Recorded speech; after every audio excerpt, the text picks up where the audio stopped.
Salut tout le monde, je m'appelle John. Et j'ai une petite amie, Trisha. Parfois elle me rend folle avec son caractère explosif et sa jalousie sans borne. Mais je l'aime évidemment beaucoup. Récemment pourtant, elle a arrêté de me parler à cause de quelque chose que j'avais fait. Voici ce qui s'est passé.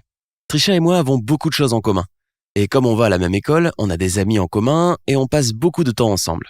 On se dispute assez souvent, mais je m'y suis habitué et plus personne ne fait trop attention à nos disputes. Voici un exemple.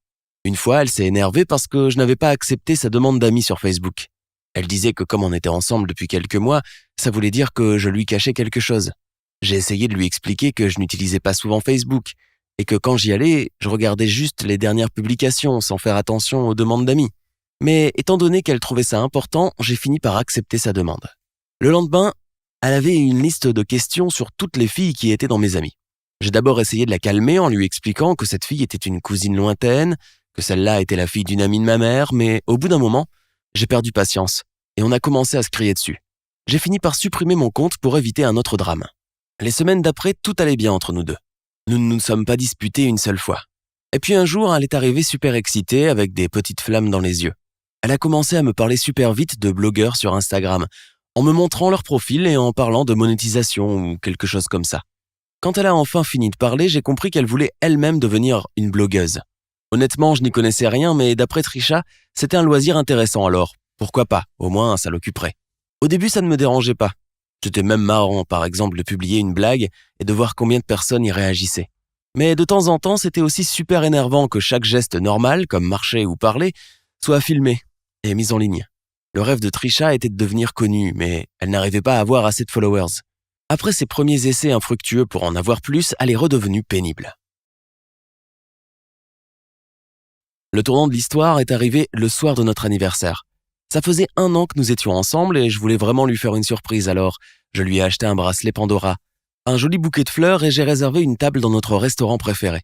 J'étais super inspiré et j'avais hâte qu'elle découvre tout ça, mais quand elle est arrivée, elle tenait son téléphone d'une manière qui fait que j'ai compris qu'elle était en train de filmer la scène pour ses abonnés. Je n'ai pas gâché la soirée, mais je n'étais pas franchement content d'être en direct sur Instagram. Je lui ai donné mes cadeaux en faisant semblant de sourire.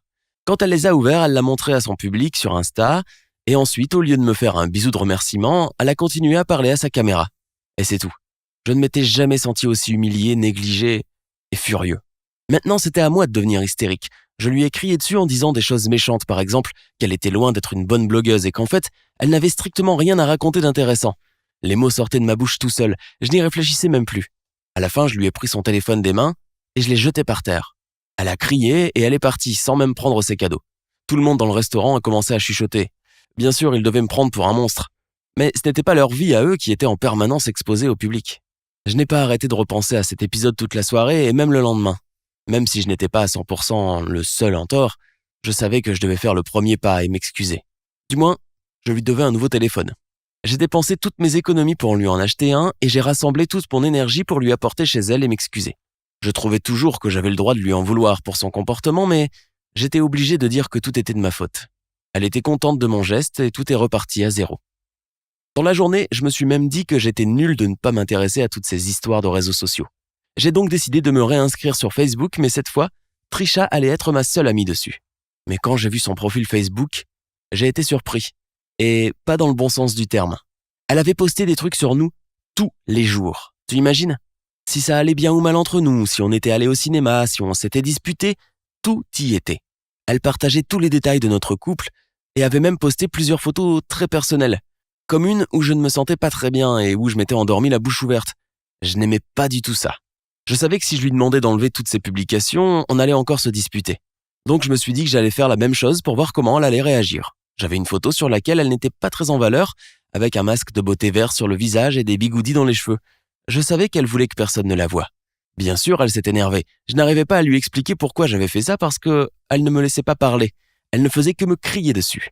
Comme tu l'as sûrement deviné, nous ne nous parlons plus depuis, même si j'ai supprimé la photo. Elle ne répond pas à mes appels ni à mes messages. J'ai aussi remarqué qu'elle a enlevé de son profil tout ce qui me concerne et qui ne me plaisait pas. J'espère que ça ne veut pas dire que nous ne sommes plus ensemble, parce que ce n'est pas ce que je veux. Je ne sais pas quoi faire pour la surprendre et me faire pardonner. Tu peux m'aider ?